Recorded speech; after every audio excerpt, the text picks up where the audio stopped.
ਸਤਿ ਸ਼੍ਰੀ ਅਕਾਲ ਜੀ, ਤੁਸੀਂ ਵੇਖ ਰਹੇ ਹੋ ਪੰਜਾਬ ਮੇਲ USA TV। ਮੈਂ ਹਾਂ ਸੰਜੀਵ ਯਸ਼ ਖੰਨਾ। ਖਬਰਾਂ ਦੇ ਇਸ ਬੁਲੇਟਿਨ ਦੇ ਵਿੱਚ ਤੁਹਾਡਾ ਸਵਾਗਤ।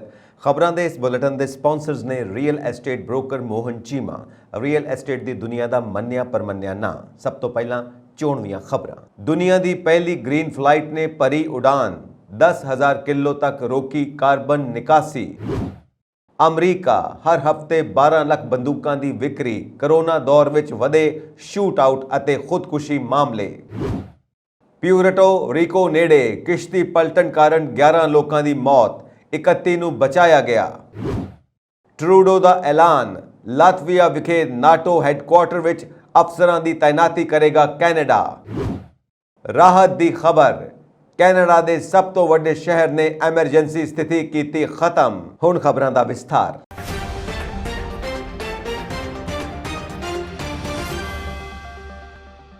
ਸੰਯੁਕਤ ਅਰਬ ਅਮੀਰਾਤ ਦੇ ਰਾਸ਼ਟਰਪਤੀ ਅਤੇ ਆਬੂ ਧਾਬੀ ਦੇ ਸ਼ਾਸਕ ਸ਼ੇਖ ਖਲੀਫਾ ਬਿਨ ਜਾਇਦ ਅਲ ਨਾਹੀਆਨ ਦਾ ਸ਼ੁੱਕਰਵਾਰ ਨੂੰ ਦੇਹਾਂਤ ਹੋ ਗਿਆ। ਰਾਸ਼ਟਰਪਤੀ ਮਾਮਲਿਆਂ ਦੇ ਮੰਤਰਾਲੇ ਦੇ ਹਵਾਲੇ ਨਾਲ ਸਥਾਨਕ ਰਿਪੋਰਟਾਂ ਦੇ ਵਿੱਚ ਇਹ ਜਾਣਕਾਰੀ ਦਿੱਤੀ ਗਈ। WAM ਦੇ ਇੱਕ ਬਿਆਨ ਦੇ ਵਿੱਚ ਕਿਹਾ ਕਿ ਰਾਸ਼ਟਰਪਤੀ ਮਾਮਲਿਆਂ ਦੇ ਮੰਤਰਾਲਾ ਨੇ ਸੰਯੁਕਤ ਅਰਬ ਅਮੀਰਾਤ ਦੇ ਰਾਸ਼ਟਰਪਤੀ ਸ਼ੇਖ ਖਲੀਫਾ ਬਿਨ ਜਾਇਦ ਅਲ ਨਾਹੀਆਨ ਦੇ ਦੇਹਾਂਤ ਤੇ ਸੰਯੁਕਤ ਅਰਬ ਅਮੀਰਾਤ, ਅਰਬ ਅਤੇ ਇਸਲਾਮੀ ਰਾਸ਼ਟਰੀ ਅਤੇ ਦੁਨੀਆ ਦੇ ਲੋਕਾਂ ਨਾਲ ਸੋਗ ਪ੍ਰਗਟ ਕੀਤਾ। ਸ਼ੇਖ ਖਲੀਫਾ ਨੇ 3 ਨਵੰਬਰ 2004 ਤੋਂ UAE ਦੇ ਰਾਸ਼ਟਰਪਤੀ ਅਤੇ ਆਬੂ ਧਾਬੀ ਦੇ ਸ਼ਾਸਕ ਵਜੋਂ ਕੰਮ ਕੀਤਾ। ਖਲੀਜ ਟਾਈਮਜ਼ ਦੀ ਰਿਪੋਰਟ ਮੁਤਾਬਕ ਰਾਸ਼ਟਰਪਤੀ ਮਾਮਲਿਆਂ ਦੇ ਮੰਤਰਾਲੇ ਨੇ UAE ਦੇ ਰਾਸ਼ਟਰਪਤੀ ਅਤੇ ਆਬੂ ਧਾਬੀ ਦੇ ਸ਼ਾਸਕ ਸ਼ੇਖ ਖਲੀਫਾ ਬਿਨ ਜਾਇਦ ਅਲ ਨਾਹੀਆਨ ਦੇ ਦੇਹਾਂਤ ਤੇ 40 ਦਿਨਾਂ ਦਾ ਸੋਗ ਦਾ ਐਲਾਨ ਕੀਤਾ। ਇਸ ਦੌਰਾਨ ਝੰਡੇ ਅੱਧੇ ਝੁਕੇ ਰਹਿਣਗੇ ਅਤੇ ਮੰਤਰਾਲਿਆਂ, ਵਿਭਾਗ, ਸੰਘੀ ਅਤੇ ਸਥਾਨਕ ਸੰਸਥਾਵਾਂ ਅੱਜ ਤੋਂ ਸ਼ੁਰੂ ਹੋਣ ਵਾਲੇ ਕੰਮ ਨੂੰ ਮੁਅੱਤਲ ਕਰ ਦੇਣਗੇ। ਦੁਨੀਆ ਦੀ ਪਹਿਲੀ ਗ੍ਰੀਨ ਫਲਾਈਟ ਨੇ ਵੀਰਵਾਰ ਨੂੰ ਉਡਾਨ ਭਰੀ।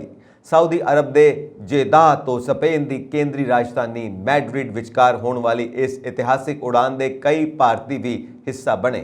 ਇਸ ਉਡਾਨ ਨੂੰ ਜਲਵਾਯੂ ਤਬਦੀਲੀ ਨੂੰ ਰੋਕਣ ਲਈ ਦੁਨੀਆ ਦੀ ਪਹਿਲੀ ਹਰੀ ਉਡਾਨ ਵਜੋਂ ਦਰਜ ਕੀਤਾ ਗਿਆ। ਇਸ ਦੀ ਉਡਾਨ ਲਈ ਹਰ ਪੱਧਰ ਤੇ ਜਹਾਜ਼ ਦੇ ਕਾਰਬਨ ਫੁੱਟਪ੍ਰਿੰਟ ਨੂੰ ਘੱਟ ਕਰਨ ਦੀ ਵਿਵਸਥਾ ਕੀਤੀ ਗਈ ਸੀ। ਇਸ ਵਿੱਚ ਯਾਤਰੀਆਂ ਦੇ ਸਮਾਨ ਤੋਂ ਲੈ ਕੇ ਉਹਨਾਂ ਦੇ ਖਾਣ ਪੀਣ ਤੱਕ ਦੀ ਸਹੀ ਜਾਣਕਾਰੀ ਪਹਿਲਾਂ ਹੀ ਦਰਜ ਕੀਤੀ ਗਈ ਸੀ। ਇਸ ਉਡਾਨ ਨੇ ਇੱਕ ਦਿਨ ਵਿੱਚ 10,000 ਕਿਲੋ ਤੱਕ ਕਾਰਬਨ ਨਿਕਾਸੀ ਨੂੰ ਰੋਕ ਦਿੱਤਾ। ਫਲਾਈਟ ਵਿੱਚ ਯਾਤਰੀਆਂ ਨੂੰ ਗ੍ਰੀਨ ਪੁਆਇੰਟ ਦਿੱਤੇ ਗਏ। ਇਹਨਾਂ ਪੁਆਇੰਟਾਂ ਦੀ ਵਰਤੋਂ ਯਾਤਰੀ ਅਗਲੀਆਂ ਉਡਾਨਾਂ ਵਿੱਚ ਕਰ ਸਕਣਗੇ। ਯਾਤਰੀਆਂ ਤੋਂ ਪਹਿਲਾਂ ਹੀ ਪੁੱਛਿਆ ਗਿਆ ਸੀ ਕਿ ਉਹ ਕਿੰਨੇ ਕਿਲੋ ਸਮਾਨ ਲੈ ਕੇ ਆਉਣਗੇ। ਜੇਕਰ ਕੋਈ ਯਾਤਰੀ 7 ਕਿਲੋ ਘੱਟ ਵਜ਼ਨ ਲੈ ਕੇ ਆਉਂਦਾ ਹੈ ਤਾਂ ਉਸ ਨੂੰ 700 ਗ੍ਰੀਨ ਪੁਆਇੰਟ ਦਿੱਤੇ ਗਏ।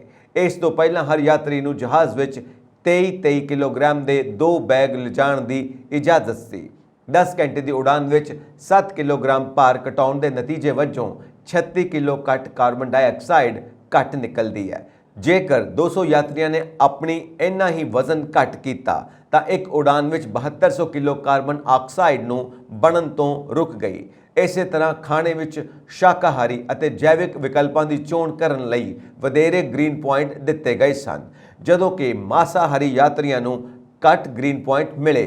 ਤੁਹਾਨੂੰ ਦੱਸ ਦਈਏ ਕਿ ਦੁਨੀਆ ਦੇ ਵਿੱਚ ਵਾਤਾਵਰਣ ਬਦਲਾਅ ਦਾ ਸਾਹਮਣਾ ਕਰਨ ਦੇ ਮੌਕੇ ਲਗਾਤਾਰ ਘਟਦੇ ਜਾ ਰਹੇ ਨੇ। ਭਾਰਤ ਦੁਨੀਆ ਦਾ ਤੀਜਾ ਸਭ ਤੋਂ ਵੱਡਾ ਕਾਰਬਨ ਨਿਕਾਸੀ ਕਰਨ ਵਾਲਾ ਦੇਸ਼ ਹੈ। ਅਜਿਹੀ ਸਥਿਤੀ ਵਿੱਚ ਭਾਰਤ ਲਈ ਇਹ ਜ਼ਰੂਰੀ ਹੈ ਕਿ ਉਹ ਗ੍ਰੀਨ ਇਨੀਸ਼ੀਏਟਿਵ ਦੇ ਤਹਿਤ ਕਾਰਬਨ ਨਿਕਾਸ ਨੂੰ ਘਟਾ ਕੇ 1.5 ਡਿਗਰੀ ਤਾਪਮਾਨ ਦੇ ਵਾਤਾਵਰਣ ਟੀਚੇ ਨੂੰ ਪ੍ਰਾਪਤ ਕਰਨ ਲਈ ਆਪਣੀਆਂ ਵਿਕਾਸ ਯੋਜਨਾਵਾਂ ਤਿਆਰ ਕਰੇ। ਅਮਰੀਕਾ ਵਿੱਚ ਇੱਕ ਪਾਸੇ ਜਿੱਥੇ ਕਰੋਨਾ ਨੇ ਤਬਾਹੀ ਮਚਾਈ ਹੋਈ ਹੈ, ਉੱਥੇ ਸ਼ੂਟ ਆਊਟ ਅਤੇ ਖੁਦਕੁਸ਼ੀ ਦੇ ਮਾਮਲੇ ਵੀ ਵੱਧਦੇ ਜਾ ਰਹੇ ਨੇ। ਉਂਝ ਅਮਰੀਕੀ ਸੰਵਿਧਾਨ ਵਿੱਚ ਬੰਦੂਕ ਰੱਖਣ ਦਾ ਅਧਿਕਾਰ ਦਰਜ ਹੈ। ਇਹ ਅਧਿਕਾਰ ਦੇਸ਼ ਲਈ ਮੁਸੀਬਤ ਦਾ ਵਿਸ਼ਾ ਬਣ ਗਿਆ ਹੈ। ਇੱਥੇ ਆਏ ਦਿਨ ਸ਼ੂਟ ਆਊਟ ਮਤਲਬ ਗੋਲੀ ਮਾਰ ਕੇ ਕਤਲ ਦੇ ਮਾਮਲੇ ਸਾਹਮਣੇ ਆਉਂਦੇ ਰਹਿੰਦੇ ਨੇ। ਪਿਛਲੇ ਕੁਝ ਸਾਲਾਂ ਤੋਂ ਨਸਲੀ ਹਿੰਸਾ ਵਧਣ ਤੋਂ ਬਾਅਦ ਗੋਲੀਬਾਰੀ ਦੀਆਂ ਘਟਨਾਵਾਂ ਸਾਹਮਣੇ ਆ ਰਹੀਆਂ ਨੇ। ਰੋਗ ਨਿਯੰਤਰਣ ਅਤੇ ਰੋਕਥਾਮ ਕੇਂਦਰਾਂ ਨੇ ਹਾਲ ਹੀ ਵਿੱਚ ਇੱਕ ਰਿਪੋਰਟ ਜਾਰੀ ਕੀਤੀ, ਜਿਸ ਵਿੱਚ ਇਸ ਸੰਬੰਧੀ ਪੁਸ਼ਟੀ ਕੀਤੀ ਗਈ ਹੈ। ਉਦੋਂ ਤੋਂ ਅਮਰੀਕਾ ਦੇ ਕਈ ਰਾਜਾਂ ਦੀਆਂ ਸਰਕਾਰਾਂ ਦੀ ਡੂੰਘੀ ਚਿੰਤਾ ਵਿੱਚ ਨੇ। ਰਿਪੋਰਟ ਮੁਤਾਬਿਕ ਕੋਵਿਡ ਦੇ ਪਹਿਲੇ ਪੜਾਅ 'ਚ ਗੋਲੀਬਾਰੀ ਦੇ ਮਾਮਲਿਆਂ ਦੇ ਵਿੱਚ 35% ਦਾ ਵਾਧਾ ਹੋਇਆ ਹੈ। ਇਸ ਨੂੰ ਇਤਿਹਾਸਿਕ ਵਾਧਾ ਦੱਸਿਆ ਜਾ ਰਿਹਾ ਹੈ, ਕਿਉਂਕਿ ਪਿਛਲੇ 25 ਸਾਲਾਂ ਵਿੱਚ ਸਭ ਤੋਂ ਵੱਧ ਕਤਲ 2020 ਵਿੱਚ ਹੋਏ ਨੇ। CDC ਦੇ ਕਾਰਜਕਾਰੀ ਮੁੱਖ ਡਿਪਟੀ ਡਾਇਰੈਕਟਰ ਅਤੇ national centre for injury prevention and control ਦੇ ਡਾਇਰੈਕਟਰ ਡਾਕਟਰ ਡੇਬਰਾ ਈ ਹੌਰੀ ਨੇ ਦੱਸਿਆ ਕਿ ਕਰੋਨਾ ਦੇ ਸਮੇਂ ਦੌਰਾਨ ਬੰਦੂਕ ਨਾਲ ਸੰਬੰਧਿਤ ਘਟਨਾਵਾਂ ਵਿੱਚ 45,000 ਤੋਂ ਵੱਧ ਅਮਰੀਕੀਆਂ ਦੀ ਮੌਤ ਹੋ ਚੁੱਕੀ ਹੈ। ਇਹ 1994 ਤੋਂ ਬਾਅਦ ਸ਼ੂਟ ਆਊਟ ਦੇ ਮਾਮਲੇ ਵਿੱਚ ਸਭ ਤੋਂ ਵੱਧ ਮੌਤ ਦਰ ਸੀ। ਪਾਕਟ ਪੋਰਟੇਬਲ ਬੰਦੂਕ ਤੋਂ ਹੋਣ ਵਾਲੇ ਕਤਲ ਬਹੁਤ ਜ਼ਿਆਦਾ ਨੇ। ਉੱਥੋਂ ਦੇ ਸਭ ਤੋਂ ਵੱਧ ਕਤਲ ਗਰੀਬ ਭਾਈਚਾਰੇ ਵਿੱਚ ਹੋਏ ਨੇ। ਇਹ ਦੇਖਿਆ ਗਿਆ ਕਿ ਖਾਸ ਤੌਰ ਤੇ ਨੌਜਵਾਨ ਕਾਲੇ ਪੁਰਸ਼ ਅਪਰਾਧਿਕ ਗਤੀਵਿਧੀਆਂ ਵਿੱਚ ਬੰਦੂਕਾਂ ਦੀ ਵਰਤੋਂ ਕਰਦੇ ਨੇ। ਅਮਰੀਕਾ ਵਿੱਚ ਕਾਲੀਆਂ ਔਰਤਾਂ ਦੀਆਂ ਮੌਤਾਂ ਵਿੱਚ ਵੀ ਵਾਧਾ ਹੋਇਆ ਹੈ। ਅੰਕੜਿਆਂ ਅਨੁਸਾਰ ਬੰਦੂਕ ਨਾਲ ਹੋਣ ਵਾਲੀਆਂ ਮੌਤਾਂ ਵਿੱਚੋਂ ਅੱਧੇ ਤੋਂ ਵੱਧ ਖੁਦਕੁਸ਼ੀ ਮਾਮਲੇ ਦਰਜ ਕੀਤੇ ਗਏ ਨੇ। ਅਮਰੀਕਾ ਵਿੱਚ ਤਾਲਾਬੰਦੀ ਦੌਰਾਨ ਇੱਕ ਹਫ਼ਤੇ ਵਿੱਚ ਔਸਤਨ 12 ਲੱਖ ਬੰਦੂਕਾਂ ਦੀ ਵਿਕਰੀ ਹੋਈ। 2021 ਵਿੱਚ 73% ਗੋਰਿਆਂ ਕੋਲ ਬੰਦੂਕ ਹੈ। ਬੰਦੂਕਾਂ ਰੱਖਣ ਵਾਲਿਆਂ ਵਿੱਚੋਂ 63% ਮਰਦ ਨੇ। 10% ਕਾਲੇ ਲੋਕਾਂ ਕੋਲ ਬੰਦੂਕਾਂ ਨੇ। 39% ਪਰਿਵਾਰਾਂ ਕੋਲ ਬੰਦੂਕਾਂ ਨੇ, ਜੋ ਕਿ 2016 ਦੇ ਮੁਕਾਬਲੇ 32% ਵੱਧ ਹੈ। ਪਿਊਰਟੋ ਰੀਕੋ ਦੇ ਨੇੜੇ ਇੱਕ ਟਾਪੂ ਦੇ ਉੱਤਰ ਵਿੱਚ ਇੱਕ ਕਿਸ਼ਤੀ ਪਲਟਣ ਕਾਰਨ ਘੱਟੋ-ਘੱਟ 11 ਲੋਕਾਂ ਦੀ ਮੌਤ ਹੋ ਗਈ ਅਤੇ 31 ਹੋਰਾਂ ਨੂੰ ਬਚਾ ਲਿਆ ਗਿਆ। ਅਧਿਕਾਰੀਆਂ ਨੇ ਇਹ ਜਾਣਕਾਰੀ ਦਿੱਤੀ। ਸ਼ੱਕ ਹੈ ਕਿ ਕਿਸ਼ਤੀ ਤੇ ਸ਼ਰਨਾਰਥੀ ਸਵਾਰ ਸਨ। ਅਮਰੀਕੀ ਕੋਸਟ ਗਾਰਡ ਦੇ ਬੁਲਾਰੇ ਰਿਕਾਰਡੋ ਕੋਸਟ੍ਰਿਓਡਾਰਡ ਨੇ ਕਿਹਾ ਕਿ ਕਿਸ਼ਤੀ ਤੇ ਸਵਾਰ ਲੋਕਾਂ ਦੀ ਸਹੀ ਗਿਣਤੀ ਦਾ ਅਜੇ ਪਤਾ ਨਹੀਂ ਲੱਗ ਸਕਿਆ। ਵਿਆਪਕ ਪੱਧਰ ਤੇ ਬਚਾਅ ਕਾਰਜ ਅਜੇ ਵੀ ਜਾਰੀ ਹੈ। ਉਹਨਾਂ ਕਿਹਾ, ਅਸੀਂ ਵੱਧ ਤੋਂ ਵੱਧ ਲੋਕਾਂ ਨੂੰ ਬਚਾਉਣ ਦੀ ਕੋਸ਼ਿਸ਼ ਕਰ ਰਹੇ ਹਾਂ। ਘੱਟੋ-ਘੱਟ 8 ਹੈਤੀ ਨਾਗਰਿਕਾਂ ਨੂੰ ਹਸਪਤਾਲ ਵਿੱਚ ਭਰਤੀ ਕਰਵਾਇਆ ਗਿਆ ਹੈ। ਹਾਲਾਂਕਿ ਕਿਸ਼ਤੀ ਤੇ ਸਵਾਰ ਸਾਰੇ ਲੋਕ ਕਿਸ ਦੇਸ਼ ਦੇ ਨਾਗਰਿਕ ਸਨ, ਇਸ ਬਾਰੇ ਕੋਈ ਤੁਰੰਤ ਜਾਣਕਾਰੀ ਉਪਲਬਧ ਨਹੀਂ ਹੈ। US ਕਸਟਮਸ ਅਤੇ ਬਾਰਡਰ ਪ੍ਰੋਟੈਕਸ਼ਨ ਦੇ ਹੈਲੀਕਾਪਟਰ ਨੇ ਵੀਰਵਾਰ ਨੂੰ ਕਿਸ਼ਤੀ ਦਾ ਪਤਾ ਲਗਾਇਆ ਸੀ।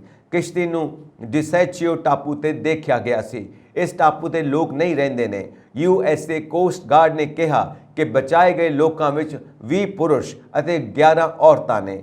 US customs and border protection ਦੇ ਅਨੁਸਾਰ ਅਕਤੂਬਰ 2021 ਤੋਂ ਮਾਰਚ ਤੱਕ 571 ਹੈਤੀ ਨਾਗਰਿਕਾਂ ਅਤੇ ਡੋਮਿਨਿਕਨ ਰਿਪਬਲਿਕ ਦੇ 252 ਲੋਕਾਂ ਨੂੰ ਪਿਊਰਟੋ ਰੀਕੋ ਅਤੇ US ਵਰਜਿਨ ਆਈਲੈਂਡਸ ਦੇ ਆਸ-ਪਾਸ ਦੇ ਸਮੁੰਦਰੀ ਖੇਤਰਾਂ ਤੋਂ ਹਿਰਾਸਤ ਵਿੱਚ ਲਿੱਤਾ ਗਿਆ।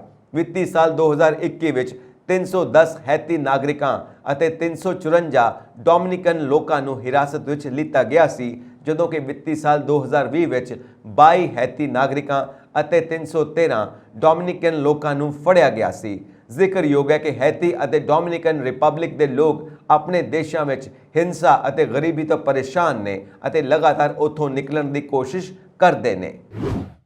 ਪ੍ਰਧਾਨ ਮੰਤਰੀ ਜਸਟਿਨ ਟਰੂਡੋ ਨੇ ਵੀਰਵਾਰ ਨੂੰ ਕਿਹਾ ਕਿ ਕੈਨੇਡਾ, ਲਾਤਵੀਆ ਦੇ ਅਡਾਜ਼ੀ ਵਿੱਚ ਸਥਿਤ ਨਾਟੋ ਦੇ ਬਹੁਰਾਸ਼ਟਰੀ ਡਿਵੀਜ਼ਨ ਉੱਤਰੀ ਹੈੱਡਕੁਆਰਟਰ ਵਿੱਚ ਕੈਨੇਡੀਅਨ ਆਰਮਡ ਫੋਰਸਸ ਦੇ ਇੱਕ ਜਨਰਲ ਅਫਸਰ ਅਤੇ 6 ਸਟਾਫ ਅਫਸਰਾਂ ਨੂੰ ਤਾਇਨਾਤ ਕਰੇਗਾ।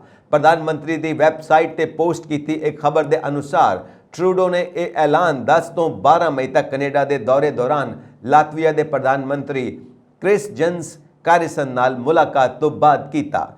ਦੋਵਾਂ ਪ੍ਰਧਾਨ ਮੰਤਰੀਆਂ ਨੇ ਉੱਤਰੀ ਐਟਲਾਂਟਿਕ ਦੇ ਮੈਂਬਰਾਂ ਦਰਮਿਆਨ ਤਾਲਮੇਲ ਦੀ ਮਹੱਤਤਾ ਤੇ ਜ਼ੋਰ ਦਿੱਤਾ। ਸੰਧੀ ਸੰਗਠਨ ਨਾਟੋ ਅਤੇ ਪੂਰਬੀ ਯੂਰਪ, ਖਾਸ ਕਰਕੇ ਬਾਲਟਿਕ ਖੇਤਰ ਵਿੱਚ ਨਾਟੋ ਦੇ ਬਚਾਅ ਅਤੇ ਰੱਖਿਆ ਉਪਾਵਾਂ ਨੂੰ ਹੋਰ ਮਜ਼ਬੂਤ ਕਰਨ ਦੇ ਤਰੀਕਿਆਂ ਬਾਰੇ ਚਰਚਾ ਕੀਤੀ। ਰਿਲੀਜ਼ ਵਿੱਚ ਦੱਸਿਆ ਗਿਆ ਕਿ ਪ੍ਰਧਾਨ ਮੰਤਰੀਆਂ ਨੇ ਫਿਨਲੈਂਡ ਦੇ ਨਾਟੋ ਅਲਾਇੰਸ ਵਿੱਚ ਸ਼ਾਮਿਲ ਹੋਣ ਲਈ ਆਪਣਾ ਸਾਂਝਾ ਸਮਰਥਨ ਵੀ ਪ੍ਰਗਟ ਕੀਤਾ। ਕੈਨੇਡਾ ਕੋਲ ਵਰਤਮਾਨ ਵਿੱਚ ਲਗਭਗ 700 ਕੈਨੇਡੀਅਨ ਆਰਮਡ ਫੋਰਸਿਸ ਦੇ ਕਰਮਚਾਰੀ ਨੇ ਜੋ ਆਪਰੇਸ਼ਨ ਰੀਅਸ਼ੋਰੈਂਸ ਦੇ ਹਿੱਸੇ ਵਿੱਚੋਂ ਲਾਤਵੀਆ ਵਿੱਚ ਨਾਟੋ ਦੇ ਵਧੇ ਹੋਏ ਫਾਰਵਰਡ ਪ੍ਰੋਜੈਂਸ ਬੈਟਲ ਗਰੁੱਪ ਦੀ ਅਗਵਾਈ ਕਰ ਰਹੇ ਨੇ। ਬਿਆਨ ਵਿੱਚ ਕਿਹਾ ਗਿਆ ਕਿ ਮਾਰਚ 2019 ਵਿੱਚ ਬਣਾਇਆ ਗਿਆ ਨਾਟੋ ਦਾ ਮਲਟੀਨੈਸ਼ਨਲ ਡਿਵੀਜ਼ਨ ਉੱਤਰੀ ਹੈੱਡਕੁਆਰਟਰ ਕਈ ਮਹੱਤਵਪੂਰਨ ਭੂਮਿਕਾਵਾਂ ਨਿਭਾਉਂਦਾ ਹੈ, ਜਿਸ ਵਿੱਚ ਬਾਲਟਿਕ ਦੇਸ਼ਾਂ ਦੀ ਰੱਖਿਆ ਯੋਜਨਾ ਲਈ ਸਮਰਥਨ ਅਤੇ ਖੇਤਰੀ ਫੌਜੀ ਗਤੀਵਿਧੀਆਂ ਦਾ ਤਾਲਮੇਲ, ਜਿਵੇਂ ਕਿ ਵਿਸਤ੍ਰਿਤ ਫਾਰਵਰਡਸ ਪ੍ਰੋਜੈਂਸ ਫੋਰਸਾਂ ਲਈ ਗਤੀਵਿਧੀਆਂ। ਕੈਨੇਡਾ ਦੇ ਸਭ ਤੋਂ ਵੱਡੇ ਸ਼ਹਿਰ ਟੋਰਾਂਟੋ ਨੇ 2 ਸਾਲਾਂ ਤੋਂ ਵੱਧ ਸਮੇਂ ਬਾਅਦ ਕੋਵਿਡ-19 ਵਿਰੁੱਧ ਆਪਣੀ ਮਿਊਨਿਸਪਲ ਐਮਰਜੈਂਸੀ ਨੂੰ ਰਸਮੀ ਤੌਰ ਤੇ ਖਤਮ ਕਰ ਦਿੱਤਾ ਹੈ। ਸਮਾਚਾਰ ਏਜੰਸੀ ਸ਼ਨਹੁਆ ਦੀ ਰਿਪੋਰਟ ਮੁਤਾਬਿਕ ਟੋਰਾਂਟੋ ਦੇ ਮੇਅਰ ਜੌਨ ਟੌਰੀ ਨੇ ਸੋਮਵਾਰ ਨੂੰ ਮਿਊਨਿਸਪਲ ਐਮਰਜੈਂਸੀ ਨੂੰ ਖਤਮ ਕਰਨ ਲਈ ਇੱਕ ਅਧਿਕਾਰਿਤ ਘੋਸ਼ਣਾ ਕੀਤੀ, ਜੋ ਕਿ ਕੋਵਿਡ-19 ਮਹਾਮਾਰੀ ਦੇ ਜਵਾਬ ਵਿੱਚ ਪਹਿਲੀ ਵਾਰ 23 ਮਾਰਚ 2020 ਨੂੰ ਘੋਸ਼ਿਤ ਕੀਤੀ ਗਈ ਸੀ। ਟੋਰੀ ਨੇ ਇੱਕ ਬਿਆਨ ਵਿੱਚ ਕਿਹਾ ਕਿ ਹਾਲਾਂਕਿ ਸਿਟੀ ਆਫ ਟੋਰਾਂਟੋ ਹੁਣ ਕੋਵਿਡ-19 ਨਾਲ ਨਜਿੱਠਣ ਲਈ ਐਮਰਜੈਂਸੀ ਘੋਸ਼ਣਾ ਦੇ ਤਹਿਤ ਕੰਮ ਨਹੀਂ ਕਰ ਰਿਹਾ, ਫਿਰ ਵੀ ਲੋਕਾਂ ਨੂੰ ਟੀਕਾਕਰਨ ਕਰਵਾਉਣ ਅਤੇ ਆਰਥਿਕ ਸੁਧਾਰ ਦੀ ਅਗਵਾਈ ਕਰਨ ਲਈ ਸਾਡਾ ਕੰਮ ਜਾਰੀ ਹੈ। ਬਿਆਨ ਵਿੱਚ ਅੱਗੇ ਕਿਹਾ ਗਿਆ ਕਿ ਵਾਇਰਸ ਕਾਰਨ ਗੰਭੀਰ ਬਿਮਾਰੀਆਂ ਅਤੇ ਹਸਪਤਾਲ ਵਿੱਚ ਦਾਖਲ ਹੋਣ ਤੋਂ ਬਚਾਉਣ ਲਈ ਟੀਕਾਕਰਨ ਇਕਲੌਤਾ ਸਭ ਤੋਂ ਵਧੀਆ ਸਾਧਨ ਹੈ। 2.9 ਮਿਲੀਅਨ ਤੋਂ ਵੱਧ ਲੋਕਾਂ ਦੇ ਘਰ ਟੋਰਾਂਟੋ ਵਿੱਚ ਕੋਵਿਡ-19 ਦੇ 3,12,996 ਕੇਸਾਂ ਦੀ ਪੁਸ਼ਟੀ ਹੋਈ ਹੈ ਅਤੇ 4,234 ਮੌਤਾਂ ਹੋਈਆਂ ਨੇ ਅਤੇ ਸ਼ਹਿਰ ਵਿੱਚ 7 ਮਿਲੀਅਨ ਤੋਂ ਵੱਧ ਟੀਕਾਕਰਨ ਦੀਆਂ ਖੁਰਾਕਾਂ ਦਿੱਤੀਆਂ ਗਈਆਂ ਨੇ। ਕੈਨਬਰਾ ਆਸਟ੍ਰੇਲੀਆ ਦੇ 8 ਰਾਜਾਂ ਤੇ ਟੈਰੀਟਰੀ ਨੇਤਾਵਾਂ ਵਿੱਚੋਂ 4 ਪਿਛਲੇ 6 ਮਹੀਨਿਆਂ ਵਿੱਚ ਪਰਿਵਾਰਿਕ ਕਾਰਨਾਂ ਜਾਂ ਘੁਟਾਲਿਆਂ ਕਾਰਨ ਪਾਸੇ ਹੋ ਗਏ ਨੇ। ਗਲੈਡਿਸ ਬੇਰੇਜਿਕਲੀਅਨ ਨੇ ਸਭ ਤੋਂ ਪਹਿਲਾਂ ਅਸਤੀਫਾ ਦਿੱਤਾ ਸੀ। 3 ਨਵੰਬਰ ਨੂੰ ਉਸ ਨੂੰ NSW ਦੇ ਇੰਡੀਪੈਂਡੈਂਟ ਕਮਿਸ਼ਨ ਅਗੇਂਸਟ ਕਰਪਸ਼ਨ ਤੋਂ ਸੁਨੇਹਾ ਮਿਲਿਆ। ਉਸ ਨੂੰ ਚੌਕਸ ਕੀਤਾ ਗਿਆ ਕਿ ਬਦਨਾਮ ਸਾਬਕਾ MP ਡੈਰਲ ਮੈਕਗੁਆਰ ਨਾਲ ਉਸ ਸਮੇਂ ਦੇ ਗੁਪਤ ਸੰਬੰਧਾਂ ਦੌਰਾਨ ਉਸ ਦੇ ਮੰਤਰੀ ਵਿਵਹਾਰ ਦੀ ਜਾਂਚ ਕੀਤੀ ਜਾ ਰਹੀ ਹੈ। ਉਸ ਨੇ ਅਗਲੇ ਦਿਨ ਹੀ ਪ੍ਰੀਮੀਅਰ ਦੇ ਅਹੁਦੇ ਤੋਂ ਅਸਤੀਫਾ ਦੇ ਦਿੱਤਾ। ਅਗਲੀ ਵਿਕਟ ਸਟੀਵਨ ਮਾਰਸ਼ਲ ਦੀ ਡਿੱਗੀ। ਸਾਊਥ ਆਸਟ੍ਰੇਲੀਅਨ ਪ੍ਰੀਮੀਅਰ ਅੱਧੀ ਸਦੀ ਵਿੱਚ ਕੇਵਲ ਦੂਸਰੇ ਲਿਬਰਲ ਨੇਤਾ ਹਨ ਜਿਨ੍ਹਾਂ ਨੇ ਆਪਣਾ ਕਾਰਜਕਾਲ ਪੂਰਾ ਕੀਤਾ ਅਤੇ ਮੁੜ ਚੋਣ ਦਾ ਸਾਹਮਣਾ ਕੀਤਾ, ਪਰ ਉਹਨਾਂ ਨੂੰ ਸੰਗਠਿਤ ਲੇਬਰ ਵਿਰੋਧੀ ਧਿਰ ਖਿਲਾਫ ਵੱਡੀ ਲੜਾਈ ਦਾ ਸਾਹਮਣਾ ਕਰਨਾ ਪਿਆ। ਮਾਰਚ 2022 ਦੀਆਂ ਸੂਬਾ ਚੋਣਾਂ ਵਿੱਚ ਹਾਰ ਕਾਰਨ ਉਹਨਾਂ ਨੂੰ ਅਹੁਦਾ ਛੱਡਣਾ ਪਿਆ। ਇਸ ਤੋਂ ਥੋੜੀ ਦੇਰ ਬਾਅਦ ਪ੍ਰੀਮੀਅਰ ਪੀਟਰ ਗੁਟਵੇਨ ਨੇ ਆਪਣੀ ਭੂਮਿਕਾ ਤੋਂ ਹਟਣ ਦੇ ਫੈਸਲੇ ਨਾਲ ਤਸਮਾਨੀਆ ਨੂੰ ਹੈਰਾਨ ਕਰ ਦਿੱਤਾ। ਉਸਨੇ ਕੋਵਿਡ ਸੰਕਟ ਵਿੱਚ ਸੂਬੇ ਦੀ ਅਗਵਾਈ ਕਰਕੇ ਅਤੇ ਲਿਬਰਲਜ਼ ਦੀ ਚੋਣ ਵਿੱਚ ਤੀਸਰੀ ਵਾਰ ਸਫਲਤਾ ਲਈ ਅਗਵਾਈ ਕਰਕੇ ਲੋਕਾਂ ਦਾ ਪਿਆਰ ਜਿੱਤਿਆ ਸੀ, ਪਰ 8 ਅਪ੍ਰੈਲ ਨੂੰ ਗੁਟਵੇਨ ਨੇ ਖੁਲਾਸਾ ਕੀਤਾ ਕਿ ਹੁਣ ਉਸ ਕੋਲ ਸਮਰੱਥਾ ਨਹੀਂ ਰਹੀ। ਨਾਰਦਰਨ ਟੈਰੀਟਰੀ ਦੇ ਮੁੱਖ ਮੰਤਰੀ ਮਾਈਕਲ ਗਨਰ, ਜਿਸ ਨੇ ਮੰਗਲਵਾਰ ਨੂੰ ਅਸਤੀਫਾ ਦਿੱਤਾ, ਨੇ ਕਿਹਾ ਕਿ ਉਹਨਾਂ ਨੇ ਅਸਤੀਫਾ ਪਰਿਵਾਰਿਕ ਕਾਰਨਾਂ ਕਰਕੇ ਦਿੱਤਾ ਹੈ। ਹੈਰਾਨ ਕਰਨ ਵਾਲੇ ਐਲਾਨ ਵਿੱਚ ਗਵਰਨਰ ਨੇ ਕਿਹਾ ਕਿ ਉਸ ਦਾ ਦਿਮਾਗ ਤੇ ਦਿਲ ਹੁਣ ਨੌਕਰੀ ਵਿੱਚ ਨਹੀਂ, ਜਿਸ ਨੂੰ ਉਸ ਨੂੰ ਲਗਭਗ 6 ਸਾਲ ਤੋਂ ਸੰਭਾਲਿਆ ਹੋਇਆ ਸੀ। ਦੁਨੀਆ ਦੇ ਅਮੀਰ ਅਤੇ ਵਿਕਸਿਤ ਦੇਸ਼ਾਂ ਵਿੱਚ ਸ਼ਾਮਿਲ ਬ੍ਰਿਟੇਨ ਵਿੱਚ ਘੱਟ ਆਮਦਨ ਵਾਲੇ ਲੋਕਾਂ ਨੂੰ 2 ਵਕਤ ਦੀ ਰੋਟੀ ਲਈ ਸੰਘਰਸ਼ ਕਰਨਾ ਪੈ ਰਿਹਾ ਹੈ।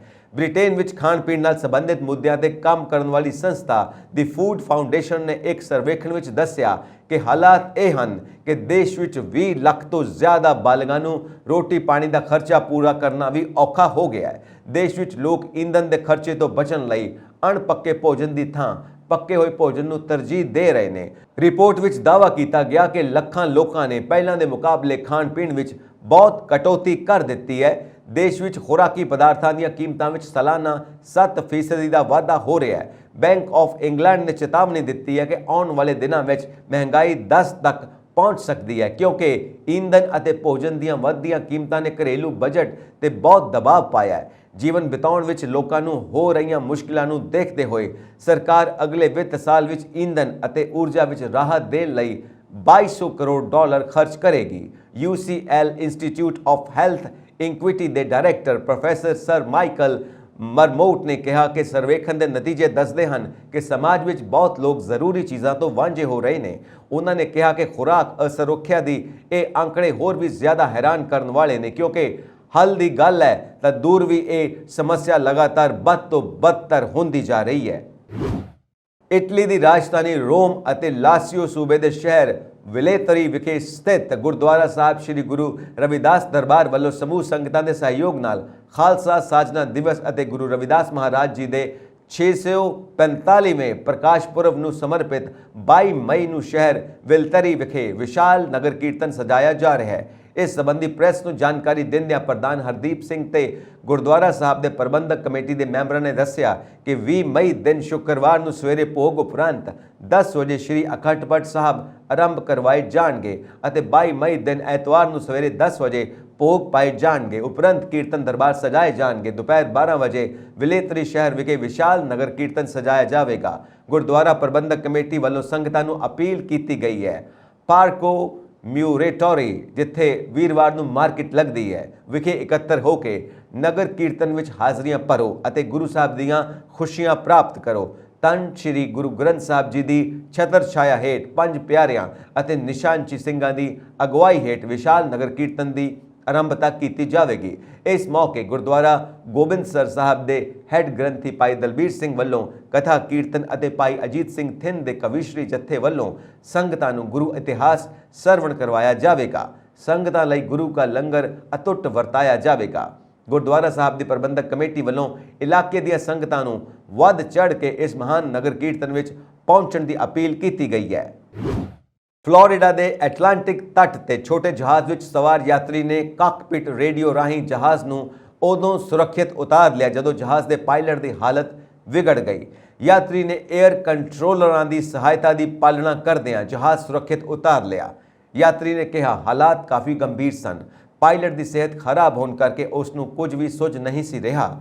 ਮੈਨੂੰ ਜਹਾਜ਼ ਉਡਾਉਣ ਦਾ ਕੋਈ ਤਜਰਬਾ ਨਹੀਂ ਸੀ। ਕਾਕਪਿਟ ਰੇਡੀਓ ਰਾਹੀਂ ਮਦਦ ਦੀ ਬੇਨਤੀ ਕਰਨ ਤੋਂ ਬਾਅਦ 에ਅਰ ਟ੍ਰੈਫਿਕ ਕੰਟਰੋਲਰ ਨੇ ਜਵਾਬ ਦਿੱਤਾ ਅਤੇ ਯਾਤਰੀਆਂ ਨੂੰ ਪੁੱਛਿਆ ਕਿ ਕੀ ਉਸ ਨੂੰ ਸਿੰਗਲ ਇੰਜਨ ਜਹਾਜ਼ ਬਾਰੇ ਪਤਾ ਹੈ। ਯਾਤਰੀ ਨੇ ਕਿਹਾ, ਮੈਨੂੰ ਪਤਾ ਨਹੀਂ। ਮੈਂ ਆਪਣੇ ਸਾਹਮਣੇ ਫਲੋਰੀਡਾ ਦਾ ਤੱਟ ਵੇਖ ਰਿਹਾ ਅਤੇ ਮੈਨੂੰ ਕੁਝ ਵੀ ਹੋਰ ਪਤਾ ਨਹੀਂ। ਇਸ ਤੋਂ ਬਾਅਦ ਕੰਟਰੋਲਰ ਨੇ ਉਸ ਨਾਲ ਬਹੁਤ ਸ਼ਾਂਤੀ ਨਾਲ ਗੱਲ ਕੀਤੀ ਅਤੇ ਉਸ ਨੂੰ ਜਹਾਜ਼ ਨੂੰ ਸੰਤੁਲਿਤ ਰੱਖਣ ਅਤੇ ਤੱਟ ਵੱਲ ਵਧਣ ਲਈ ਕਿਹਾ।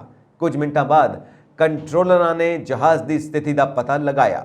ਯਾਤਰੀ ਦੀ ਆਵਾਜ਼ ਹੌਲੀ ਹੋਣ ਤੇ ਕੰਟਰੋਲਰ ਨੇ ਉਸ ਨੂੰ ਉਸ ਦਾ ਫੋਨ ਨੰਬਰ ਮੰਗਿਆ ਤਾਂ ਜੋ ਉਹ ਪਾਸ ਬੀਚ ਅੰਤਰਰਾਸ਼ਟਰੀ ਹਵਾਈ ਅੱਡੇ ਅਤੇ ਕੰਟਰੋਲਰਾਂ ਨਾਲ ਆਰਾਮ ਨਾਲ ਗੱਲ ਕਰ ਸਕੇ।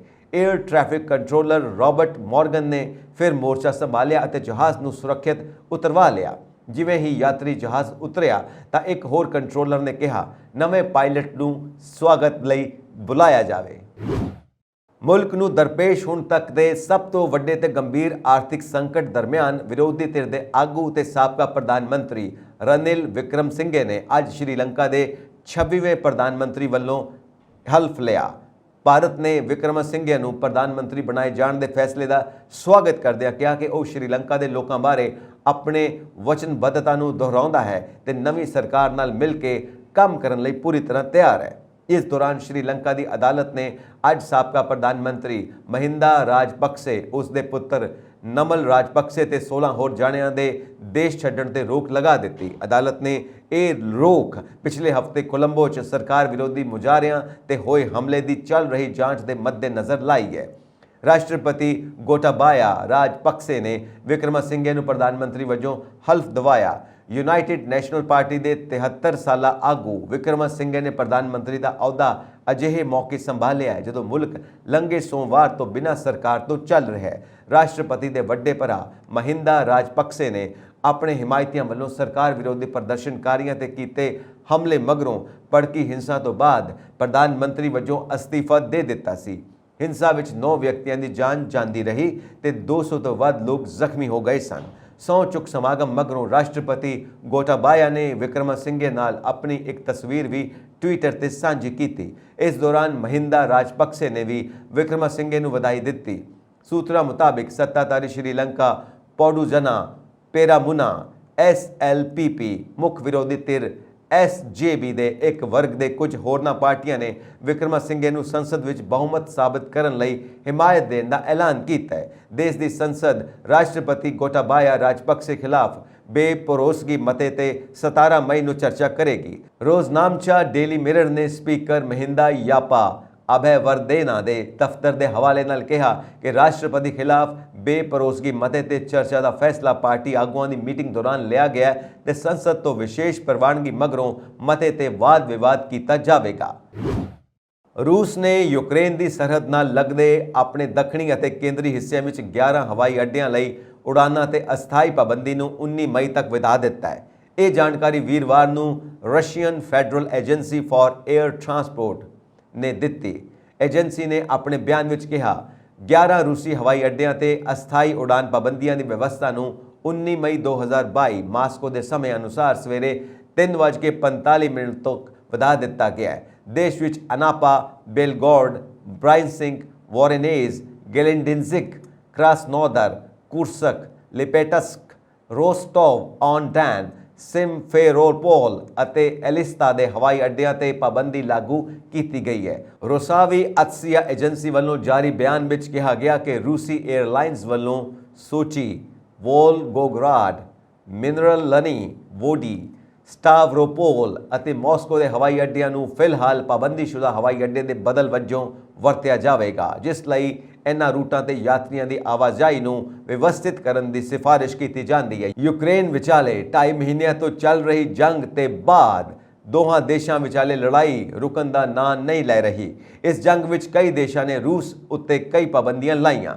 ਇਸ ਦੇ ਨਾਲ ਹੀ ਰੂਸ ਸਾਰੀਆਂ ਪਾਬੰਦੀਆਂ ਦੇ ਨਾਲ ਯੂਕਰੇਨ ਨਾਲ ਜੰਗ ਲੜ ਰਿਹਾ ਹੈ। ਜ਼ਿਕਰਯੋਗ ਹੈ ਕਿ ਯੂਕਰੇਨ ਵਿੱਚ ਰੂਸ ਦੀ ਫੌਜੀ ਕਾਰਵਾਈ ਸ਼ੁਰੂ ਹੋਣ ਤੋਂ ਬਾਅਦ ਰੋਸਾਵੀਤਆਤਸੀਆ ਨੇ 24 ਫਰਵਰੀ ਨੂੰ ਪਾਬੰਦੀਆਂ ਲਗਾਈਆਂ ਸਨ, ਜੋ ਦਿਨੋਂ ਦਿਨ ਅਸਥਾਈ ਤੌਰ ਤੇ ਵਧ ਰਹੀਆਂ ਨੇ। ਇਸ ਭਿਆਨਕ ਯੁੱਧ ਵਿੱਚ ਰੂਸੀ ਫੌਜ ਯੂਕਰੇਨ ਤੇ ਹਮਲਾ ਕਰ ਰਹੀ ਹੈ। ਯੂਕਰੇਨ ਵਿੱਚ ਚਾਰੇ ਪਾਸੇ ਤਬਾਹੀ ਦਾ ਨਜ਼ਾਰਾ ਦੇਖਣ ਨੂੰ ਮਿਲ ਰਿਹਾ ਹੈ। ਕਈ ਸ਼ਹਿਰ ਉਜਾੜ ਹੋ ਗਏ ਨੇ, ਵੱਡੀਆਂ ਇਮਾਰਤਾਂ ਖੰਡਰ ਬਣ ਗਈਆਂ ਨੇ। ਹਰ ਰੋਜ਼ ਰੂਸੀ ਮਿਜ਼ਾਈਲਾਂ ਅਤੇ ਬੰਬ ਧਮਾਕਿਆਂ ਨਾਲ ਪੂਰਾ ਯੂਕਰੇਨ ਹਿੱਲ ਜਾਂਦਾ ਹੈ। ਖੁਰਾਕੀ ਵਸਤਾਂ ਤੇ ਈਂਧਨ ਕੀਮਤਾਂ ਵਿੱਚ ਉਛਾਲ ਨਾਲ ਪ੍ਰਚੂਨ ਮਹਿੰਗਾਈ ਅਪ੍ਰੈਲ ਵਿੱਚ 7.79% ਦੇ ਅੰਕੜੇ ਨਾਲ ਪਿਛਲੇ 8 ਸਾਲਾਂ ਵਿੱਚ ਸਿਖਰਲੇ ਪੱਧਰ ਤੇ ਪੁੱਜ ਗਈ ਹੈ। ਇਹੀ ਵਜ੍ਹਾ ਹੈ ਕਿ ਭਾਰਤ ਰਿਜ਼ਰਵ ਬੈਂਕ ਨੂੰ ਅਗਲੇ ਮਹੀਨੇ ਹੋਣ ਵਾਲੀ ਆਪਣੀ ਸਮੀਖਿਆ ਮੀਟਿੰਗ ਦੌਰਾਨ ਨੀਤੀਗਤ ਵਿਆਜ ਦਰਾਂ ਨੂੰ ਇੱਕ ਵਾਰ ਫਿਰ ਵਧਾਉਣਾ ਪੈ ਸਕਦਾ ਹੈ। ਵੱਧਦੀ ਮਹਿੰਗਾਈ ਕਰਕੇ RBI ਨੇ ਪਿਛਲੇ ਹਫ਼ਤੇ ਰੈਪੋ ਦਰਾਂ ਵਿੱਚ 40 ਆਧਾਰ ਅੰਕਾਂ ਦਾ ਵਾਧਾ ਕਰਕੇ ਇਸ ਨੂੰ 4 ਤੋਂ 4.40% ਕਰ ਦਿੱਤਾ ਸੀ। ਇਸ ਦੌਰਾਨ ਕੇਂਦਰੀ ਵਿੱਤ ਮੰਤਰਾਲਾ ਆਸਵੰਦ ਹੈ ਕਿ RBI ਤੇ ਸਰਕਾਰ ਵੱਲੋਂ ਕੀਤੇ ਉਪਰਾਲਿਆਂ ਨਾਲ ਵੱਧਦੀ ਮਹਿੰਗਾਈ ਨੂੰ ਠੱਲ ਪਾਉਣ ਤੇ ਕਾਬੂ ਵਿੱਚ ਰੱਖਣ ਵਿੱਚ ਮਦਦ ਮਿਲੇਗੀ। ਮੰਤਰਾਲੇ ਦਾ ਮੰਨਣਾ ਹੈ ਕਿ ਮੰਗ ਵਿੱਚ ਹੌਲੀ-ਹੌਲੀ ਸੁਧਾਰ ਆਉਣ ਲੱਗਾ ਹੈ ਤੇ ਮਹਿੰਗਾਈ ਦੇ ਲਗਾਤਾਰ ਸਿਖਰਲੇ ਪੱਧਰ ਤੇ ਬਣੇ ਰਹਿਣ ਦਾ ਜੋਖਮ ਬਹੁਤ ਘੱਟ ਹੈ। ਰੂਸ ਯੂਕਰੇਨ ਜੰਗ ਕਰਕੇ ਪਿਛਲੇ 4 ਮਹੀਨਿਆਂ ਤੋਂ ਮਹਿੰਗਾਈ 6% ਤੋਂ ਵੱਧ ਹੈ, ਜਿਸ ਨੂੰ RBI ਲਈ ਸੁਖਾਵੀਂ ਸਥਿਤੀ ਨਹੀਂ ਮੰਨਿਆ ਜਾ ਸਕਦਾ। ਇਸ ਤੋਂ ਪਹਿਲਾਂ ਖਪਤਕਾਰ ਕੀਮਤ ਸੂਚਕ ਅੰਕ ਆਧਾਰਿਤ ਪ੍ਰਚੂਨ ਮਹਿੰਗਾਈ ਦਰ ਮਈ 2014 ਵਿੱਚ ਰਿਕਾਰਡ 8.33% ਦਰਜ ਕੀਤੀ ਗਈ ਸੀ। ਇਸ ਸਾਲ ਮਾਰਚ ਵਿੱਚ CPI ਮਹਿੰਗਾਈ 6.95% ਸੀ, ਜਦੋਂ ਕਿ ਪਿਛਲੇ ਸਾਲ ਅਪ੍ਰੈਲ ਵਿੱਚ ਇਹ ਅੰਕੜਾ 4.23% ਸੀ। ਪੰਜਾਬ ਪੁਲਿਸ ਮੁਹਾਲੀ ਸਥਿਤ ਇੰਟੈਲੀਜੈਂਸ ਹੈੱਡਕੁਆਰਟਰ ਤੇ ਹੋਏ ਹਮਲੇ ਦੇ ਮਾਮਲੇ ਨੂੰ ਸੁਲਝਾਉਣ ਦੇ ਬਹੁਤ ਨਜ਼ਦੀਕ ਪਹੁੰਚ ਗਈ ਹੈ। ਸੰਭਾਵਨਾ ਜਤਾਈ ਜਾ ਰਹੀ ਹੈ ਕਿ ਅਗਲੇ 1-2 ਦਿਨਾਂ ਦੇ ਅੰਦਰ ਹਮਲੇ ਦੀ ਸਾਜ਼ਿਸ਼ ਤੋਂ ਵੀ ਪਰਦਾ ਉੱਠ ਜਾਵੇਗਾ ਅਤੇ ਮੁਲਜ਼ਮਾਂ ਨੂੰ ਗ੍ਰਿਫਤਾਰ ਵੀ ਕਰ ਲਿਆ ਜਾਵੇਗਾ। ਪੁਲਿਸ ਜਾਂਚ ਦੀ ਸੂਈ ਪਾਕਿਸਤਾਨ ਕਨੈਕਸ਼ਨ ਤੇ ਹੀ ਟਿਕੀ ਹੋਈ ਹੈ। ਤਰਨਤਾਰਨ ਨਿਵਾਸੀ ਨਿਸ਼ਾਨ ਸਿੰਘ ਅਤੇ ਉਸ ਦੇ ਸਾਥੀਆਂ ਦੀ ਡੂੰਘਾਈ ਨਾਲ ਜਾਂਚ ਕੀਤੀ ਜਾ ਰਹੀ ਹੈ। ਪੁਲਿਸ ਸੂਤਰਾਂ ਮੁਤਾਬਿਕ ਤਰਨਤਾਰਨ ਨਿਵਾਸੀ ਨਿਸ਼ਾਨ ਸਿੰਘ, ਜਿਸ ਨੂੰ ਇੱਕ ਹੋਰ ਮਾਮਲੇ ਵਿੱਚ ਫਰੀਦਕੋਟ ਪੁਲਿਸ ਵੱਲੋਂ ਗ੍ਰਿਫਤਾਰ ਕੀਤਾ ਗਿਆ ਹੈ, ਤੋਂ ਵੀ ਮੁਹਾਲੀ ਘਟਨਾ ਬਾਰੇ ਪੁੱਛਗਿੱਛ ਕੀਤੀ ਗਈ ਹੈ ਅਤੇ RPG ਦੀ ਡਿਲੀਵਰੀ ਸੰਬੰਧੀ ਸਵਾਲ ਜਵਾਬ ਕੀਤੇ ਗਏ ਨੇ। ਪੁਲਿਸ ਨੂੰ ਪੁਖਤਾ ਸੂਚਨਾ ਹੈ ਕਿ ਨਿਸ਼ਾਨ ਸਿੰਘ ਵੱਲੋਂ ਇਸ ਹਮਲੇ ਲਈ ਹਥਿਆਰ ਭਾਵ RPG ਉਪਲਬਧ ਕਰਵਾਉਣ ਵਿੱਚ ਮਹੱਤਵਪੂਰਨ ਭੂਮਿਕਾ ਨਿਭਾਈ ਗਈ ਹੈ। ਇਸ ਸੂਚਨਾ ਦੇ ਆਧਾਰ ਤੇ ਪੁਲਿਸ ਉਸ ਦੇ ਲਿੰਕ ਲੱਭ ਰਹੀ ਹੈ ਤਾਂ ਕਿ ਮਾਮਲੇ ਦੀਆਂ ਕੜੀਆਂ ਜੋੜ ਕੇ ਹਮਲੇ ਦੀ ਸਾਜ਼ਿਸ਼ ਵਿੱਚ ਸ਼ਾਮਿਲ ਹੋਰ ਲੋਕਾਂ ਤੱਕ ਵੀ ਪਹੁੰਚਿਆ ਜਾ ਸਕੇ। ਸੂਤਰਾਂ ਮੁਤਾਬਿਕ ਪੁਲਿਸ ਟੀਮਾਂ ਛੇਤੀ ਹੀ ਗ੍ਰਿਫਤਾਰੀਆਂ ਕਰਨਗੀਆਂ ਅਤੇ ਪੂਰੀ ਸਾਜ਼ਿਸ਼ ਤੋਂ ਪਰਦਾ ਹਟਾ ਦਿੱਤਾ ਜਾਵੇਗਾ। ਸੰਭਵ ਹੈ ਕਿ 1-2 ਦਿਨਾਂ ਵਿੱਚ ਪੱਤਰਕਾਰ ਸੰਮੇਲਨ ਕਰਕੇ ਇਸ ਦਾ ਖੁਲਾਸਾ ਕੀਤਾ ਜਾਵੇਗਾ। ਉਧਰ ਵੀਰਵਾਰ ਨੂੰ ਪੰਜਾਬ ਪੁਲਿਸ ਦੀ ਜਾਂਚ ਦਾ ਦਾਇਰਾ ਉੱਤਰ ਪ੍ਰਦੇਸ਼ ਤੱਕ ਪਹੁੰਚ ਗਿਆ। ਪੰਜਾਬ ਪੁਲਿਸ ਦੀਆਂ ਟੀਮਾਂ ਇੱਕ ਸੂਚਨਾ ਦੇ ਆਧਾਰ ਤੇ ਜਾਂਚ ਲਈ ਉੱਤਰ ਪ੍ਰਦੇਸ਼ ਅਤੇ ਦਿੱਲੀ ਰਵਾਨਾ ਕੀਤੀਆਂ ਗਈਆਂ। ਮਾਮਲੇ ਨੂੰ ਸੁਲਝਾਉਣ ਲਈ ਪੰਜਾਬ ਪੁਲਿਸ ਲਗਾਤਾਰ NIA ਅਤੇ ਕੇਂਦਰੀ ਏਜੰਸੀਆਂ ਨਾਲ ਸੰਪਰਕ ਵਿੱਚ ਹੈ ਤਾਂ ਕਿ ਹਰ ਸ਼ੱਕੀ ਦੀ ਡੂੰਘਾਈ ਨਾਲ ਜਾਂਚ ਕੀਤੀ ਜਾ ਸਕੇ। ਗਾਣਿਆਂ ਰਾਹੀਂ ਪੰਜਾਬ ਵਿੱਚ ਗਨ ਕਲਚਰ ਤੇ ਗੈਂਗਸਟਰਵਾਦ ਨੂੰ ਪ੍ਰਮੋਟ ਕਰਨ ਵਾਲੇ ਗਾਇਕਾਂ ਦੀ ਹੁਣ ਖੈਰ ਨਹੀਂ, ਕਿਉਂਕਿ CM ਭਗਵੰਤ ਮਾਨ ਨੇ ਇਸ ਤੇ ਸਖਤ ਕਾਰਵਾਈ ਦਾ ਐਲਾਨ ਕਰ ਦਿੱਤਾ ਹੈ। ਬੀਤੇ ਦਿਨੀ ਪੰਜਾਬ ਭਵਨ ਵਿਖੇ ਮੁੱਖ ਮੰਤਰੀ ਭਗਵੰਤ ਮਾਨ ਨੇ ਸੂਬੇ ਦੇ ਸਮੂਹ SSPs ਪੁਲਿਸ ਕਮਿਸ਼ਨਰਾਂ ਨਾਲ ਮੀਟਿੰਗ ਕੀਤੀ। ਇਸ ਦੌਰਾਨ ਭਗਵੰਤ ਮਾਨ ਨੇ ਭੜਕਾਊ ਗਾਇਕੀ ਕਰਨ ਵਾਲੇ ਗਾਇਕਾਂ ਤੇ ਵੀ ਨਿਸ਼ਾਨਾ ਵਿੰਨ੍ਹਿਆ। ਪੰਜਾਬੀ ਗਾਇਕਾਂ ਵੱਲੋਂ ਫੈਲਾਏ ਜਾ ਰਹੇ ਗਨ ਕਲਚਰ ਤੇ ਗੈਂਗਸਟਰਵਾਦ ਦੇ ਰੁਝਾਨ ਦੀ ਨਿਖੇਧੀ ਕਰਦਿਆਂ ਭਗਵੰਤ ਮਾਨ ਨੇ ਉਹਨਾਂ ਨੂੰ ਆਪਣੇ ਗੀਤਾਂ ਰਾਹੀਂ ਸਮਾਜ ਵਿੱਚ ਹਿੰਸਾ, ਨਫ਼ਰਤ ਤੇ ਦੁਸ਼ਮਣੀ ਨੂੰ ਭੜਕਾਉਣ ਤੋਂ ਗੁਰੇਜ਼ ਕਰਨ ਦੀ ਅਪੀਲ ਕੀਤੀ। ਉਹਨਾਂ ਨੇ ਗਾਇਕਾਂ ਨੂੰ ਸੱਦਾ ਦਿੱਤਾ ਕਿ ਉਹ ਅਜਿਹੇ ਗੀਤਾਂ ਰਾਹੀਂ ਸਮਾਜ ਵਿਰੋਧੀ ਗਤੀਵਿਧੀਆਂ ਨੂੰ ਤੂਲ ਦੇਣ ਦੀ ਬਜਾਏ ਪੰਜਾਬੀ ਤੇ ਪੰਜਾਬੀਅਤ ਦੀਆਂ ਕਦਰਾਂ ਕੀਮਤਾਂ ਤੇ ਚੱਲਦਿਆਂ ਭਾਈਚਾਰਕ ਸਾਂਝ, ਸ਼ਾਂਤੀ ਤੇ ਸਦਭਾਵਨਾ ਦੀਆਂ ਤੰਦਾਂ ਨੂੰ ਹੋਰ ਮਜ਼ਬੂਤ ਕਰਨ ਲਈ ਯੋਗਦਾਨ ਪਾਉਣ। ਭਗਵੰਤ ਮਾਨ ਨੇ ਇਹਨਾਂ ਗਾਇਕਾਂ ਨੂੰ ਕਿਹਾ ਕਿ ਉਹ ਪੰਜਾਬ ਦੀ ਅਮੀਰ ਸੱਭਿਆਚਾਰਕ ਵਿਰਾਸਤ ਨੂੰ ਪ੍ਰਫੁੱਲਿਤ ਕਰਨ ਲਈ ਉਸਾਰੂ ਭੂਮਿਕਾ ਨਿਭਾਉਣ, ਜਿਸ ਬਾਰੇ ਇਸ ਨੂੰ ਵਿਸ਼ਵ ਭਰ ਵਿੱਚ ਜਾਣਿਆ ਜਾਂਦਾ ਹੈ। ਇਹ ਸਾਡਾ ਫਰਜ਼ ਬਣਦਾ ਹੈ ਕਿ ਅਜਿਹੇ ਗਾਇਕਾਂ ਨੂੰ ਆਪਣੇ ਗੀਤਾਂ ਰਾਹੀਂ ਹਿੰਸਾ ਫੈਲਾਉਣ ਦੀ ਇਜਾਜ਼ਤ ਨਾ ਦਿੱਤੀ ਜਾਵੇ, ਜੋ ਅਕਸਰ ਨੌਜਵਾਨਾਂ ਖਾਸ ਕਰਕੇ ਛੇਤੀ ਪ੍ਰਭਾਵਿਤ ਹੋਣ ਵਾਲੇ ਬੱਚਿਆਂ ਨੂੰ ਵਿਗਾੜਦੇ ਨੇ। ਉਹਨਾਂ ਅੱਗੇ ਕਿਹਾ ਕਿ ਅਸੀਂ ਪਹਿਲਾਂ ਤਾਂ ਉਹਨਾਂ ਨੂੰ ਅਜਿਹੇ ਰੁਝਾਨ ਨੂੰ ਅੱਗੇ ਨਾ ਵਧਾਉਣ ਦੀ ਅਪੀਲ ਕਰਦੇ ਹਾਂ, ਨਹੀਂ ਤਾਂ ਸਰਕਾਰ ਉਹਨਾਂ ਵਿਰੁੱਧ ਸਖਤ ਕਾਰਵਾਈ ਕਰੇਗੀ। ਇਸ ਤੋਂ ਇਲਾਵਾ ਪੰਜਾਬ ਵਿੱਚ ਨਸ਼ਿਆਂ ਦੀ ਅਲਾਮਤ ਨੂੰ ਨੱਥ ਪਾਉਣ ਲਈ ਮੁੱਖ ਮੰਤਰੀ ਭਗਵੰਤ ਮਾਨ ਨੇ ਸੂਬੇ ਦੇ ਸਮੂਹ ਐਸਐਸਪੀਜ਼, ਪੁਲਿਸ ਕਮਿਸ਼ਨਰਾਂ ਨੂੰ ਡਰੱਗ ਮਾਫੀਆ ਚਲਾ ਰਹੀਆਂ ਵੱਡੀਆਂ ਮੱਛੀਆਂ ਨੂੰ ਕਾਬੂ ਕਰਨ ਵਾਸਤੇ ਸਾਂਝੀ ਕਾਰਵਾਈ ਵਿੱਢਣ ਲਈ ਨਸ਼ਾ ਵਿਰੋਧੀ ਟਾਸਕ ਫੋਰਸ ਨਾਲ ਤਾਲਮੇਲ ਕਰਕੇ ਕੰਮ ਕਰਨ ਦੇ ਹੁਕਮ ਦਿੱਤੇ ਨੇ। ਪੰਜਾਬ ਭਵਨ ਵਿਖੇ ਡਿਪਟੀ ਕਮਿਸ਼ਨਰਾਂ ਤੇ ਜ਼ਿਲ੍ਹਾ ਪੁਲਿਸ ਮੁਖੀਆਂ ਦੀ ਉੱਚ ਪੱਧਰੀ ਮੀਟਿੰਗ ਦੌਰਾਨ ਮੁੱਖ ਮੰਤਰੀ ਨੇ ਸਪਸ਼ਟ ਸ਼ਬਦਾਂ ਵਿੱਚ ਕਿਹਾ ਕਿ ਜੇਕਰ ਸੂਬੇ ਦੇ ਕਿਸੇ ਵੀ ਹਿੱਸੇ ਤੋਂ ਨਸ਼ੇ ਦੀ ਸਪਲਾਈ ਦੀ ਕੋਈ ਵੀ ਘਟਨਾ ਉਹਨਾਂ ਦੇ ਧਿਆਨ ਵਿੱਚ ਆਉਂਦੀ ਹੈ ਤਾਂ ਇਸ ਲਈ ਸਿੱਧੇ ਤੌਰ ਤੇ ਸੰਬੰਧਿਤ ਐਸਐਸਪੀ ਜਾਂ ਪੁਲਿਸ ਕਮਿਸ਼ਨਰ ਦੀ ਜਵਾਬਦੇਹੀ ਤੈਅ ਹੋਵੇਗੀ। ਮੁੱਖ ਮੰਤਰੀ ਨੇ ਪੁਲਿਸ ਅਧਿਕਾਰੀਆਂ ਨੂੰ ਇਹ ਵੀ ਕਿਹਾ ਕਿ ਜੇਕਰ ਕਿਸੇ ਵਿਅਕਤੀ ਵੱਲੋਂ ਨਸ਼ਿਆਂ ਦੀ ਸਮਗਲਿੰਗ ਬਾਰੇ ਕੋਈ ਸ਼ਿਕਾਇਤ ਦਰਜ ਕਰਵਾਈ ਜਾਂਦੀ ਹੈ ਤਾਂ ਉਸ ਉੱਪਰ ਤੁਰੰਤ ਕਾਰਵਾਈ ਕੀਤੀ ਜਾਣੀ ਚਾਹੀਦੀ ਹੈ। ਉਹਨਾਂ ਕਿਹਾ ਕਿ ਨਸ਼ਿਆਂ ਦੇ ਖਾਤਮੇ ਲਈ ਕਿਸੇ ਵੀ ਕੀਮਤ ਤੇ ਕੋਈ ਢਿੱਲ ਮੱਠ ਬਰਦਾਸ਼ਤ ਨਹੀਂ ਕੀਤੀ ਜਾਵੇਗੀ, ਕਿਉਂਕਿ ਨਸ਼ਿਆਂ ਦਾ ਸ਼ਿਕਾਰ ਹੋ ਚੁੱਕੇ ਨੌਜਵਾਨਾਂ ਨੂੰ ਬਚਾਉਣ ਲਈ ਇਸ ਦੀ ਸਪਲਾਈ ਲਾਈਨ ਨੂੰ ਤੋੜਨਾ ਪਵੇਗਾ। ਪੰਜਾਬ ਵਿੱਚ ਪਿਛਲੇ 13 ਦਿਨਾਂ ਵਿੱਚ ਸਰਕਾਰ ਨੇ 1008 ਏਕੜ ਪੰਚਾਇਤੀ ਜ਼ਮੀਨ ਤੋਂ ਨਾਜਾਇਜ਼ ਕਬਜ਼ੇ ਛੁਡਵਾਏ ਨੇ, ਜਿਨ੍ਹਾਂ ਦੀ ਕੀਮਤ 308 ਕਰੋੜ ਰੁਪਏ ਦੱਸੀ ਗਈ ਹੈ। ਇਹ ਜ਼ਮੀਨ ਪੰਚਾਇਤਾਂ ਨੂੰ ਦਿੱਤੀ ਜਾਵੇਗੀ ਤੇ ਉਹਨਾਂ ਦੀ ਆਮਦਨ ਵਿੱਚ ਵਾਧਾ ਕੀਤਾ ਜਾਵੇਗਾ। ਨਾਲ ਹੀ ਅੱਜ ਪੰਜਾਬ ਦੀ ਆਪ ਸਰਕਾਰ ਪੰਚਾਇਤੀ ਤੇ ਹੋਰ ਸਰਕਾਰੀ ਜ਼ਮੀਨਾਂ ਦੇ ਕਬਜ਼ੇ ਲਈ ਸ਼ਿਕਾਇਤ ਨੰਬਰ ਵੀ ਜਾਰੀ ਕਰੇਗੀ। ਸੀਐਮ ਭਗਵੰਤ ਮਾਨ ਨੇ ਪਹਿਲਾਂ ਹੀ ਨਾਜਾਇਜ਼ ਕਬਜ਼ੇ ਕਰਨ ਵਾਲਿਆਂ ਨੂੰ 31 ਮਈ ਤੱਕ ਦਾ ਅਲਟੀਮੇਟਮ ਦਿੱਤਾ ਹੋਇਆ ਹੈ। ਦਰਅਸਲ ਬੁੱਧਵਾਰ ਨੂੰ ਸੂਬੇ ਦੇ ਮੁੱਖ ਮੰਤਰੀ ਭਗਵੰਤ ਮਾਨ ਨੇ ਇਸ ਸੰਬੰਧੀ ਇੱਕ ਟਵੀਟ ਜਾਰੀ ਕੀਤਾ ਸੀ। ਉਹਨਾਂ ਲਿਖਿਆ ਸੀ, ਮੈਂ ਉਹਨਾਂ ਲੋਕਾਂ ਨੂੰ ਅਪੀਲ ਕਰਦਾ ਜਿਨ੍ਹਾਂ ਨੇ ਸਰਕਾਰੀ ਜਾਂ ਪੰਚਾਇਤੀ ਜ਼ਮੀਨਾਂ ਤੇ ਨਾਜਾਇਜ਼ ਕਬਜ਼ਾ ਕੀਤਾ ਹੋਇਆ ਹੈ, ਚਾਹੇ ਉਹ ਸਿਆਸਤਦਾਨ ਹੋਣ ਜਾਂ ਅਧਿਕਾਰੀ ਜਾਂ ਕੋਈ ਰਸੂਖਦਾਰ ਵਿਅਕਤੀ, ਉਹ ਨਾਜਾਇਜ਼ ਕਬਜ਼ਾ ਛੱਡ ਕੇ 31 ਮਈ ਤੱਕ ਜ਼ਮੀਨ ਸਰਕਾਰ ਨੂੰ ਸੌਂਪ ਦੇਣ, ਨਹੀਂ ਤਾਂ ਪੁਰਾਣੇ ਖਰਚੇ ਤੇ ਨਵੇਂ ਪਰਚੇ ਮਿਲ ਸਕਦੇ ਨੇ। ਇਹ ਸਨ ਅੱਜ ਦੀਆਂ ਮੁੱਖ ਖਬਰਾਂ। ਹੋਰ ਅਪਡੇਟਸ ਦੇ ਲਈ ਵੇਖਦੇ ਰਹੋ ਪੰਜਾਬ ਮੇਲ USA TV। ਸਤਿ ਸ਼੍ਰੀ ਅਕਾਲ ਜੀ।